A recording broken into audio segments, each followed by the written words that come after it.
I still wish Mom didn't lie for so long about Joe, especially because it was one of those lies that everyone knew what the truth was. It was kind of like, you know? what? Yeah. And like they're only lying for the one Quentin kid, you know? Because like apparently, because everyone else had been there the last couple of Christmases. Yeah, so Quentin didn't know they were together, Quentin, you know? But it was kind of like Quentin's also a grown man. Yeah, so and he also hasn't seen you for 4 years. Like, yeah. Live your life, you know? Yeah, once you haven't seen me for 4 years, you don't have a say in how my life's going. Yeah, Hi, I'm Danielle. And I'm Del. And this is the Black Catch-Up, where we're catching up on iconic Black media we missed out on in our more conservative religious childhood.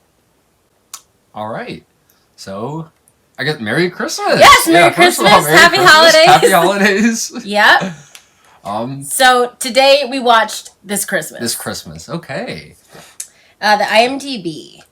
A Christmas-time drama centered around the Whitfield family's first holiday together in 4 years.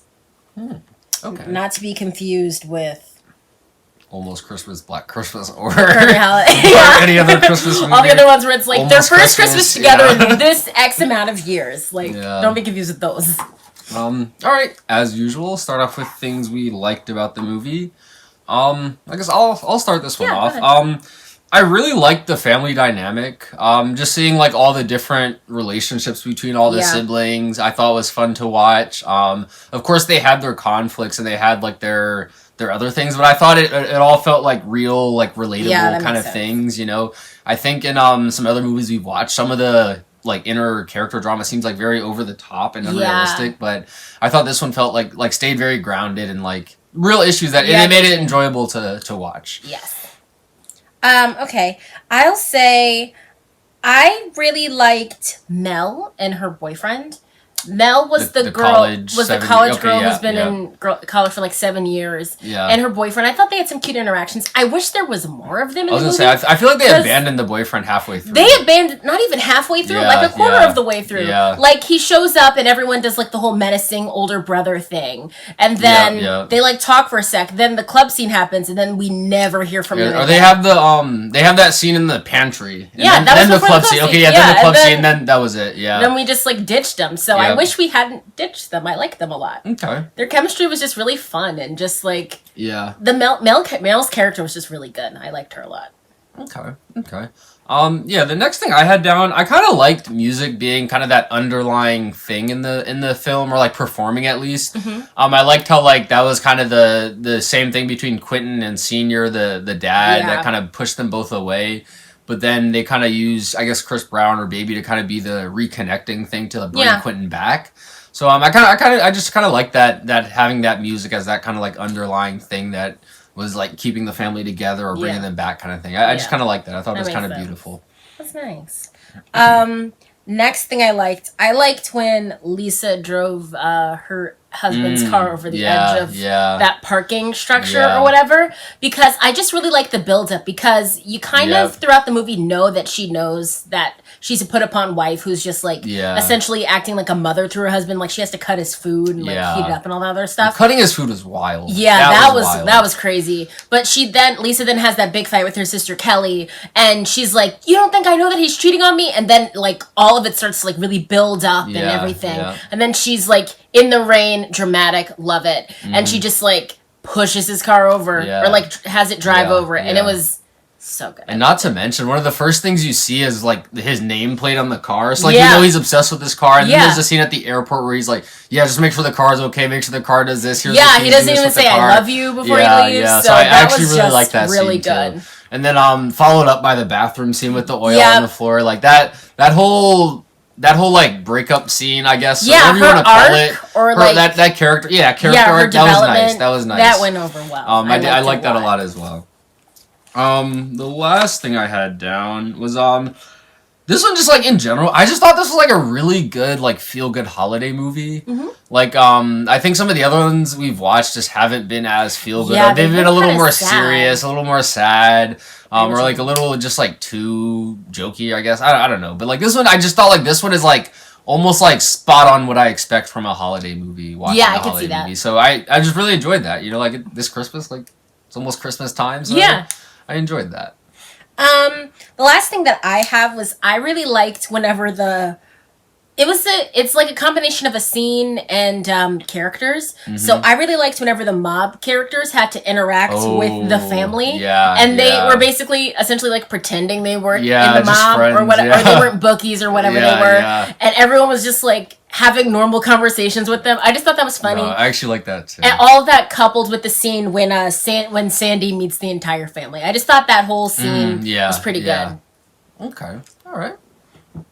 So yeah, I guess that's all I had. Yeah, that's all I have too. We can get into dislikes. I only really have one thing, but it's kind of large, so I guess you can start. Okay. I will say something I didn't like in this movie was that too much was happening.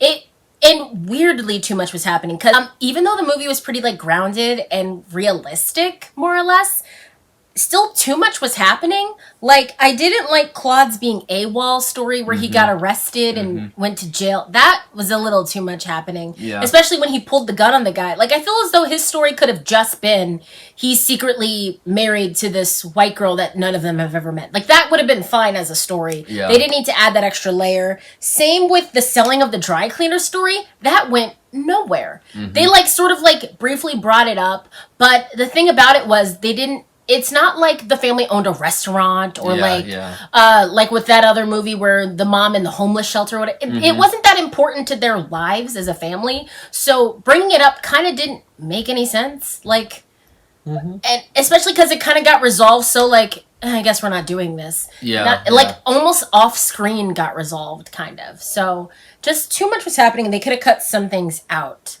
Okay.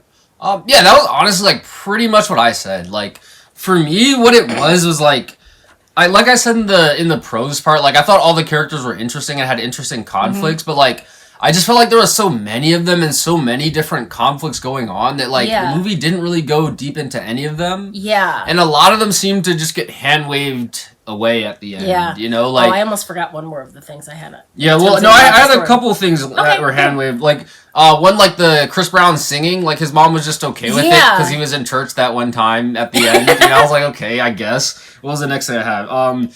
Idris Elba just comes back home because hand wave. Yeah. Because him and Joe are friends now, I guess. I kind of felt better about his a little bit more because he's like the wild child and he's not coming back. But then like he realizes that Joe is actually good for his mom. So I thought that was pretty okay. Predictable, but they didn't show I feel like they didn't show these things on screen because like he was fully on a train away.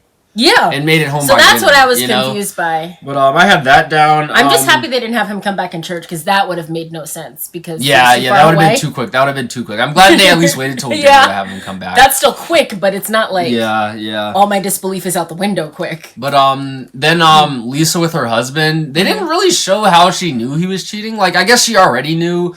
But even like ignoring that, the kids, like they ignored the kids for the whole movie. Yeah, like, she actually didn't need to have kids. Scene, you know? Yeah. Like even that final scene at the dinner table, I was like, yeah, I guess they just said fuck them kids, you know, because the kids weren't even in it. And then you see the two of them just at this little corner table by themselves, and I'm like, that's what y'all did to them? Like put them at a kiddie table when it's just the two of them, and they're literally what's like even worse is that she has that big blow up sort of, not like big blow up, but that little blow up where she's after her sister comes back from that date with the guy. Fight in the rain? No. This is earlier when Kelly comes back after her date, after staying out with the Santa guy, and they're like talking. She's like, "And pretty sure you have to use protection, otherwise you're gonna all of a sudden have two kids." And I'm like, let's dive deeper into that. Kids were nowhere to be found the whole movie. Like it would randomly be like, "And put those kids to bed," kind of like. And then there was that one scene where Santa talked to them, like the Santa guy who was dating Kelly or whatever.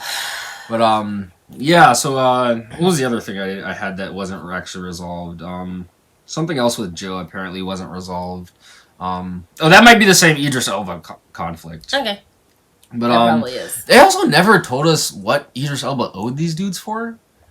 They just said he owed them $25,000. That's a lot of money to just owe someone if you're like you know what I mean? Like he didn't seem like he did any shady things to be owing someone this much money and have them like that's true. To kill him. I mean, we kind of got off on a bad spot with Idris Elba because he was just all of a sudden playing. Then he threw a bottle at someone. Yeah. We were like, "What kind of movie is this?" Yeah, but I feel like a lot of like interesting things happened, but like they just weren't I didn't go deep into any of them, or like didn't show enough on screen for me. So that was like my main gripe with the movie. Okay. The last one I'm going to talk about is Kelly. So Kelly's relationship with what's his face? The Santa guy? Yeah. Did not need to happen. It was not good. It first of all, I hated how he came to their house dressed as Santa, and they kind of like explained it away as like, oh, he's about to be Santa at the mall because he's a firefighter or whatever. That's a separate thing. Like mall Santas aren't firefighters most of the time. Like that's a whole separate thing. On a personal note, that's my nightmare. Like someone just showing up to my house uninvited. Like I don't like that. I don't like that at all. That is my personal hell. Yeah, people showing up to my house. I didn't like that either. Then they kept the Santa innuendos going. Hated that even more. And then when they find out that the relationship was he knew her in high school, hated that even more. Yeah, that was weird. And then she invites him to be in New York with her, hated that the most. Just like, it didn't need to happen. I kind of wish, and I wish more movies did this, where she's single, she has high standards, she just never meets anyone who meets her standards, and she just stays by herself or like focuses on her career. Like, forget the high standards. I would have been fine if she was just single this Christmas. Like, everyone doesn't have to be paired up. This isn't Noah's Ark. Like, she could have been single, and we would have been fine. And again, back to there being like so many characters and things going on. Like, Homeboy only had like 3 or 4 scenes, so like I had forgotten she hooked up with him the first time. And then he'd like randomly then he shows up as Santa. I was like, I'm guessing that's the guy she was with. And then he doesn't show up again. And then they have the whole like high school scene. And then they're like, she's flying out to New York. So again, like they just like had so many interesting concepts, I guess, but like. Just didn't spend enough time. This is a 2-hour movie, so like that says something, you know? Yeah. I don't know what it is. I think ever since Love Actually, and Love Actually could have even come after this movie, but I feel as though after Love Actually, everyone's like, people like A Christmas Story with a lot of stories, but no, I don't. No, I don't need many, you know? I need one story told well. I don't need like 10 stories told okay. And then, because then at the end of the movie, I was like, well, did anything really, like, I didn't feel like anything got resolved, or I didn't get that, like, sigh of relief, like, oh, good, I'm glad that got handled, you know? I was just like, oh. It just kind of I guess these things got handled. And, like, it was one of those things where, like, it was, like, they didn't explain anything, and I knew they weren't going to explain anything, so I could just kind of predict what was going to happen. Yeah. And like, when they were singing in the military. It's like, I know they're not going to say anything, but they made that comment a few scenes ago where, like, the guy's a connector. So, like, you knew these things were going to happen, but, like, they didn't really show any of them. So, All right. Ratings is next? Yeah. Okay. I guess I'll go first. I gave this one a 3. I liked it. Like, I did like the movie. And again, I think what did it for me is, again, like, it's just kind of that ideal holiday movie that I would want to watch, you know? So, like, the movie itself, I don't know how great it was, to be honest. Like, like I said, like, there were so many things going on that just weren't really fully explored. So, like, traditionally, I don't think it's a great movie, per se. Like, it'd probably be somewhere in that 2.5 range. But, like, I really did just, like, it was the perfect holiday movie for how I was feeling today and how I feel during the holiday season. So, for that reason, it gets a 3. Like, and again, they have some good, like, musical numbers, too, that get you in the holiday spirit. So, it was an enjoyable experience. So, I'll give it a 3. I also gave it a 3 out of 5. I liked more things than I disliked. It seemed like I disliked from what I was. Yeah, no, it kind of does. It kind of does. It seemed like I disliked a lot, but like over the course of the movie, most of the scenes were pretty heartwarming and just like nice. And like you said, it was like a good holiday feel good. It wasn't like a good movie, but like holiday movies, you kind of suspend the disbelief a little bit more. Yeah, they're on like a sort of different scale. There's like a little bit more magic in your heart, and you kind of are fine with a little bit of wand waving. Everything turned out okay. So ultimately, about 3 out of 5. I was fine with it. All right. And final question: do you wish you saw this Christmas sooner? I'm gonna say no. That's pretty much my thing for most holiday movies. They're not really like that important in the zeitgeist of our knowledge. Like we don't. It's okay. I didn't need to have seen this earlier. It's actually probably worse that I saw it now because of all the Chris Brown stuff. Like I don't wish I'd seen it earlier because of the Chris Brown stuff. But like seeing it now, you're kind of like. See him on the screen, you're a little bit like... Oh, you don't really want to see it. You don't want to support him. Yeah, it's that kind of thing. Yeah, pretty similar vibes for me. Like, I don't really need to see this one earlier. Again, I did enjoy it, but like most holiday movies, like, I it's added to like the new holiday roster, so maybe next Christmas I might see it again, or in a few, what I mean, like, and I might probably on like BT exactly. It's one of those movies that now I'm like, okay, if this is on TV, I'll stop and watch because I enjoy this movie, But I didn't really need to see it sooner. I'm okay seeing it now. But yeah, that was this Christmas. Yes, it was. So YouTube housekeeping, like, comment, subscribe. Ring the bell for notifications. If you have any movie suggestions for us, you can leave them in the comments down below. We do movies on Tuesdays and Fridays, and on Sundays we do music and TV shows. All of our social medias will be linked in the description down below. Merry Christmas. Happy holidays. Happy holidays. And we'll see you next time to catch up. Bye.